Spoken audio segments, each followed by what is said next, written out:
ಎಲ್ರಿಗೂ ನಮಸ್ಕಾರ. ಎಲ್ಲರೂ ಹೇಗಿದ್ದೀರಾ? ಇವತ್ತೊಂದು ವಿಡಿಯೋ ಏನಂತ ಅಂದರೆ, ನಾನು ಸ್ವಲ್ಪ ಬೇಜಾರಿಂದನೇ ಈ ವಿಡಿಯೋ ಅಪ್ಲೋಡ್ ಮಾಡ್ತಾ ಇದ್ದೀನಿ. ಯಾಕೆ ಅಂದರೆ ನಮ್ಮ ದೊಡ್ಡಪ್ಪ ತೀರೋಗಿ ಆಗಲೇ ಇವತ್ತಿಗೆ 11 ದಿನ ಆಯಿತು. ಅವರ ಪುಣ್ಯತಿಥಿಗೆ ನಮ್ಮ ಊರಿಗೆ ಬಂದಿದ್ದು ನಾನು. ನಮ್ಮ ದೊಡ್ಡಮ್ಮನ ಮತ್ತು ನಮ್ಮಮ್ಮನ ಒಂದೇ ಊರಿಗೆ ಕೊಟ್ಟಿರೋದು. ಹಾಗಾಗಿ ನಮ್ಮ ಅಮ್ಮ ಅಪ್ಪ ಆಗಲೇ ತೀರೋಗಿದ್ರು. ದೊಡ್ಡಮ್ಮ ಈಗ 11 ದಿನದಿಂದ ತೀರೋಗಿದ್ರು. ಅದು ಪುಣ್ಯತಿಥಿಗೆ ಅಂತ ಬಂದಿದ್ದೀವಿ. ಇಲ್ಲಿ ನೋಡ್ತಾ ಇರ್ಬೋದು, ಹೊಲ್ದ ಹತ್ರನೇ ಹಾಕಿರೋದು ಅವ್ರನ್ನ. ಕಾರ್ಯ ಎಲ್ಲ ಮುಗಿಸಿ ಅಲ್ಲಿ ಹೊಲ್ದ ಹತ್ರ ಈಗ ಮನೆಗೆ ಬಂದ್ವಿ. ಅಣ್ಣನ ಮನೆ ಇದು, ದೊಡ್ಡ ಹಿರಿಯ ಅಣ್ಣನ ಮನೆ. ಅಲ್ಲಿ ಒಳಗಡೆ ಪೂಜೆ ಮಾಡೋದು, ಅಲ್ಲೇ ಎಲ್ಲ ರೆಡಿ ಮಾಡ್ತಾಯಿದ್ರು. ಅಕ್ಕನ ಮಗಳು ಕರೆದ್ಲು, ಬನ್ನಿ ಇಲ್ಲೇ ಕೂತ್ಕೊಳ್ಳಿ ಅಂತ. ನಾನು ಇಲ್ಲಪ್ಪ ಕೆಳಗಡೆನೇ ಕೂತ್ಕೊತೀನಿ, ದೊಡ್ಡವರೆಲ್ಲ ಹಿರಿಯರೆಲ್ಲ ಕೆಳಗಡೆನೇ ಕೂತಿರ್ತಾರಲ್ವ, ಅವ್ರ ಮುಂದೆ ನಾವು ಮೇಲೆ ಕೂತ್ಕೊಂಡ್ರೆ ಅದು ಸರಿ ಬರಲ್ಲ, ಅದು ಮರ್ಯಾದೆನೂ ಅಲ್ಲ. ಆಮೇಲೆ ಪೂಜೆ ನಡೀತಾ ಇರಬೇಕಾದ್ರೆ ನಾವು ಯಾವಾಗಲೂ ಮೇಲೆ ಕೂತ್ಕೋಬಾರ್ದಂತೆ. ಹಾಗಾಗಿ ನಾವು ಕೆಳಗಡೆನೇ ಕೂತ್ಕೊಂಡು ನೋಡ್ತಾ ಇದ್ದೀವಿ ಪೂಜೆ ಎಲ್ಲ ಹೆಂಗೆ ರೆಡಿ ಮಾಡ್ತಾರೆ ಅಂತ. ದೊಡ್ಡಮ್ಮ ಯಾವಾಗಲೂ ಅಲ್ಲಿ ಕೂತ್ಕೊಂಡು ಮಾಡ್ತಾಯಿದ್ರು, ನೋಡ್ತಾಯಿದ್ರು, ನಮ್ಮನ್ನೆಲ್ಲ ಇದು ಮಾಡ್ತಾಯಿದ್ರು. ಅದು ಬೇಜಾರಾಗುತ್ತೆ. ಒಂದಲ್ಲ ಒಂದು ದಿವಸ ಎಲ್ಲ ಹೋಗಲೇಬೇಕು, ದೇವ್ರು ಕರೆದಾಗ. ಅದು ವಿಧಿ ನಿಯಮ, ಅದು ಏನು ಮಾಡೋಕ್ಕಾಗಲ್ಲ. ಏನಿದೆ ವಿಧಿವಿಧಾನಗಳು, ಅವ್ರ ಪೂಜೆ ಪುರಸ್ಕಾರ ಎಲ್ಲನೂ ಮಾಡಿ ಅವ್ರಿಗೆ ಶಾಂತಿ ಸಿಗಲಿ ಅವ್ರ ಆತ್ಮಕ್ಕೆ ಅಂತ ಹೇಳ್ತಾ, ಮತ್ತು ನಮ್ಮ ಕುಟುಂಬಕ್ಕೆಲ್ಲ ಒಳ್ಳೇದು ಮಾಡಲಿ ಅಂತ ಕೇಳ್ಕೊತ ಈ ಕಾರ್ಯನ ಮುಗಿಸ್ಬೇಕಾಗುತ್ತೆ. ಈ ಸಂದರ್ಭದಲ್ಲಿ ನಾನು ಏನು ಹೇಳೋಕ್ಕೆ ಇಷ್ಟಪಡ್ತಾ ಇದ್ದೀನಿ ಅಂದರೆ, ನನ್ನ ಒಂದು ಕುಟುಂಬನ ಎಲ್ಲರನ್ನೂ ಪರಿಚಯ ಮಾಡಿಸ್ಕೊಡ್ಬೇಕು ಅಂತ ಇತ್ತು. ಆದರೆ ಈ ಸಂದರ್ಭದಲ್ಲಿ ತೋರಿಸ್ತಾ ಇದ್ದೀನಲ್ಲ ಅಂತ ಒಂದು ಬೇಜಾರು. ಎಲ್ಲ ಪೂಜೆಗೆಲ್ಲ ರೆಡಿ ಮಾಡ್ತಾ ಇದ್ದಾನೆ ತಮ್ಮ. ಅವನು ಇನ್ನೊಬ್ಬ ದೊಡ್ಡಪ್ಪನ ಮಗ ತಮ್ಮ, ಪ್ರಶಾಂತ ಅಂತ. ಒಂದು ಕಡೆಯಿಂದ ಎಲ್ಲ ಪ್ರತಿಯೊಂದು ಪೂಜೆನೂ ಮಾಡ್ತಾಯಿದ್ದಾನೆ, ಎಲ್ಲ ರೆಡಿ ಮಾಡ್ತಾಯಿದ್ದಾರೆ. ಈಗ ಇವರು ಮಾಡ್ತಾ ಇರೋದು ನನ್ನ ದೊಡ್ಡಣ್ಣ, ನಮ್ಮ ದೊಡ್ಡಮ್ಮ ಇದ್ದಾರಲ್ಲ ಅವರ ಹಿರಿ ಮಗ, ಮತ್ತು ಅಲ್ಲಿ ನಿಂತಿದ್ದಾರಲ್ಲ ಅವರೇ ನಮ್ಮ ಅತ್ತಿಗೆ. ಮಾತ್ರ ಏನು ಹೇಳಬೇಕು ಅಂದರೆ ಅವ್ರ ಬಗ್ಗೆ, ನನ್ನ ತಂದೆ ತೀರೋದಾಗ ಮಾತಾಡೋಕ್ಕಾಗಲಿಲ್ಲ, ಹಂಗೂ ಮಾತಾಡ್ತಾಯಿದ್ದೀನಿ. ನಮ್ಮ ಅಣ್ಣ ಇದ್ದಾರಲ್ಲ ದೊಡ್ಡವರು, ಅವರು ನಾನಿದ್ದೀನಿ ಮಗ, ಯೋಚನೆ ಮಾಡಬೇಡಿ, ನಾವು ನಿಂತ್ಕೊಂಡು ಮಾಡ್ತೀವಿ ಅಂದ್ಬಿಟ್ಟು ಸಾವಿಂದ ಹಿಡ್ದು ತಿಥಿ ಮುಗಿಯೋ ತನಕನೂ ನಮ್ಮ ಜೊತೆ ನಿಂತು ಪ್ರತಿಯೊಂದು ಮಾಡಿಕೊಟ್ರು. ಅವರು ಚೆನ್ನಾಗಿ ನಡೆಸ್ಕೊಟ್ರು ಎಲ್ಲ ನಿಂತ್ಕೊಂಡು.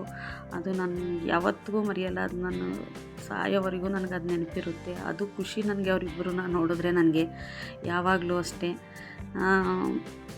ಹಾಗಾಗಿ ಒಟ್ಟಿನಲ್ಲಿ ನಮ್ಮ ದೊಡ್ಡಮ್ಮ ಇಲ್ಲ ಅನ್ನೋದೊಂದು ಬೇಜಾರಾದರೆ, ಅವ್ರಿಲ್ಲ ಅನ್ನೋ ಇದೇ ನನಗೆ ಗೊತ್ತಾಗಿಲ್ಲ. ನನಗೆ ಅಷ್ಟು ಚೆನ್ನಾಗಿ ನೋಡಿಕೊಂಡ್ರು ನನ್ನ ತಂಗಿನ, ಮತ್ತು ಎಲ್ಲರಿಗೂ ನಮ್ಮ ಅಕ್ಕ ಆಗಿರ್ಬೋದು, ಅಕ್ಕನ ಮಕ್ಕಳಾಗಿರ್ಬೋದು, ಅಣ್ಣನ ಮಕ್ಕಳಾಗಿರ್ಬೋದು, ಎಲ್ಲ ಪ್ರತಿಯೊಬ್ಬರು ಅಣ್ಣ ಅತ್ತಿಗೆ ಇಬ್ಬರೂ ಅಷ್ಟೇ ಚೆನ್ನಾಗಿ ನೋಡ್ಕೊಂಡು ಕಳಿಸಿದ್ರು. ಅದು ತುಂಬಾ ಖುಷಿಯಾಯಿತು. ದೊಡ್ಡಮ್ಮ ಇಲ್ಲದೇ ಇರೋ ಮನೆ ಹೇಗಪ್ಪ ಅಂತ ಅನ್ನೋ ಹಾಗೆ ಇಲ್ಲ. ಅಷ್ಟು ಚೆನ್ನಾಗಿ ಇವಳು ನಮ್ಮ ಅಣ್ಣನ ಮಗಳು, ಅವಳು ಪ್ರೀತಿ ವಿಶ್ವಾಸ ಅಷ್ಟು ತೋರಿಸ್ತಾಳೆ ನಮ್ಮ ಮೇಲೆ. ಅಣ್ಣನ ಮಗ ಆಗಿರ್ಬೋದು, ಮತ್ತು ಇನ್ನೊಬ್ಬರು ಅತ್ತಿಗೆ ಆಗಿರ್ಬೋದು, ಅವ್ರ ಮಕ್ಕಳಾಗಿರ್ಬೋದು, ಎಲ್ಲ ಚೆನ್ನಾಗಿ ನಮಗೆ ನೋಡಿಕೊಂಡ್ರು. ಅದು ತುಂಬ ಖುಷಿಯಾಯಿತು ನನಗೆ. ಒಳ್ಳೇದು ಮಾಡಲಿ ದೇವರು ಅವ್ರಿಗೆ, ಕುಟುಂಬಕ್ಕೆ ಅಂತ ಕೇಳ್ಕೊತೀನಿ ದೇವ್ರ ಹತ್ರ ಯಾವಾಗ್ಲೂ. ನಮ್ಮ ಕಷ್ಟಕ್ಕಾದವ್ರಿಗೆ ನಾವು ಯಾವಾಗಲೂ ನೆನೆಸ್ಕೋಬೇಕಲ್ವ.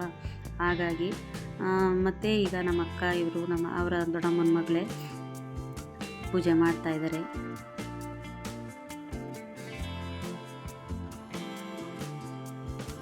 ಇವರು ಎರಡನೇ ಅತ್ತಿಗೆ, ಮತ್ತು ಅವರಿಬ್ಬರು ಮಕ್ಕಳು, ಮತ್ತು ಒಬ್ಬ ಮಗನೂ ಇದ್ದಾನೆ, ಆಚೆ ಇದ್ದಾನೆ, ಎಲ್ಲ ಓಡಾಡ್ತಾ ಇದ್ದಾನೆ.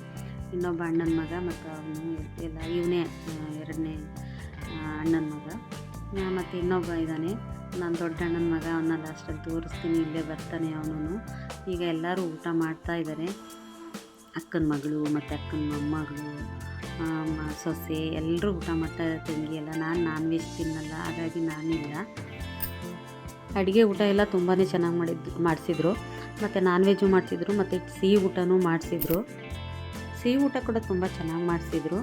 ಇವು ನನ್ನ ಅಣ್ಣನ ಮಗ, ದೊಡ್ಡ ಅಣ್ಣನ ಮಗ ಪ್ರದಿ ಅಂತ, ಎಲ್ಲ ನಿಂತ್ಕೊಂಡು ಓಡಾಡ್ತಾ ಇದ್ದ. ಮತ್ತು ಇದು ಅಣ್ಣ ಮತ್ತು ಅಕ್ಕನ ಮಗಳು ಕೂತ್ಕೊಂಡು ಮಾತಾಡ್ತಾ ಇದ್ದಾರೆ, ನಿಂತ್ಕೊಂಡು ಕಾಲು ಎಳಿತಿದ್ದಾನೆ ಅಣ್ಣ. ಅವಳು ಸ್ವಲ್ಪ ರಾಜಕೀಯದಲ್ಲಿದ್ದಾಳೆ, ಕಾಂಗ್ರೆಸ್ ಪಕ್ಷದಲ್ಲಿದ್ದಾಳೆ. ಹಾಗೆ ಏನೋ ತಮಾಷೆ ಮಾಡ್ತಾಯಿದ್ದ ಅವಳಿಗೆ ಅಣ್ಣ. ಮಾತಾಡ್ಕೊಂಡು ಕೂತಿದ್ದೀವಿ. ಖುಷಿ ಆಯಿತು ತುಂಬ. ಎಲ್ಲರೂ ತುಂಬ ಚೆನ್ನಾಗಿ ನೋಡಿಕೊಂಡ್ರು. ಈಗ ಊರ ಕಡೆ ಹೊರಡಬೇಕು ಇರಿ ಅಂತ ಅಂದರು. ಆದರೂ ನಾವು ಇರಲಿಲ್ಲ. ಯಾಕೆ ಅಂತಂದರೆ ನನ್ನ ಮಗಳೂ ಒಬ್ಬಳನ್ನೇ ಬಿಟ್ಟು ಬಂದಿದ್ದೀನಿ, ನಮ್ಮ ಮನೆಯವರು ಇರಲಿಲ್ಲ. ಹಾಗಾಗಿ ಹೊರಡಲೇಬೇಕಾಗಿತ್ತು. ಸಂಜೆ ಆಗಲೇ 5 ಗಂಟೆ 5:15 ಆಗ್ತಾವೆ. ಬಂತು. ಹಾಗಾಗಿ ಈಗ ಹೊರಡ್ತಾ ಇದ್ದೀವಿ. ಬಸ್ ಸ್ಟ್ಯಾಂಡಿಗೆ ಬಿಟ್ಕೊಡ್ತೀವಿ ಅಂದರು. ಹೋಗ್ತಾ ಹೋಗ್ತಾ ಹಾಗೆ ನಮ್ಮದು ಕಟ್ಟೆ ನೋಡ್ಕೊಂಡು ಹೋಗೋಣ ಅಂತ ಅಂದ್ಬಿಟ್ಟು ಹೋಗ್ತಾ ಇದ್ದೀವಿ ಇವಾಗ ಕಟ್ಟೆ ಕಡೆ. ಕಟ್ಟೆ ಅಂತ ಹೇಳ್ಬೋದು, ಇಲ್ಲ ಹೊಳೆ ಅಂತ ಹೇಳ್ಬೋದು. ಚುಂಚನಕಟ್ಟೆ ಹೊಳೆ ಥರನೇ ಇದೆ ನೋಡೋಕ್ಕೆ. ನೋಡ್ಬೋದು ನೀವೂ. ತೋರಿಸ್ತೀನಿ. ತುಂಬ ಚೆನ್ನಾಗಿದೆ. ದೊಡ್ಡ ಹೊಳೆ ಥರನೇ ಇದೆ, ಚುಂಚನಕಟ್ಟೆ ಹೊಳೆ ಥರನೇ. ಇದಾಗಿತ್ತು ನನ್ನ ವಿಡಿಯೋ. ನಿಮಗೆ ಖುಷಿಯಾಗಿರುತ್ತೆ ಅಂತ ಅಂದ್ಕೊಂಡಿದ್ದೀನಿ. ಹೇಗೆ ಅನ್ನಿಸ್ತು ಅಂತ ಕಮೆಂಟ್ಸ್ ಹಾಕಿ, ಮತ್ತು ಲೈಕ್ ಮಾಡಿ, ಶೇರ್ ಮಾಡಿ, ಪ್ಲೀಸ್ ಸಪೋರ್ಟ್ ಮಾಡಿ. Thank you.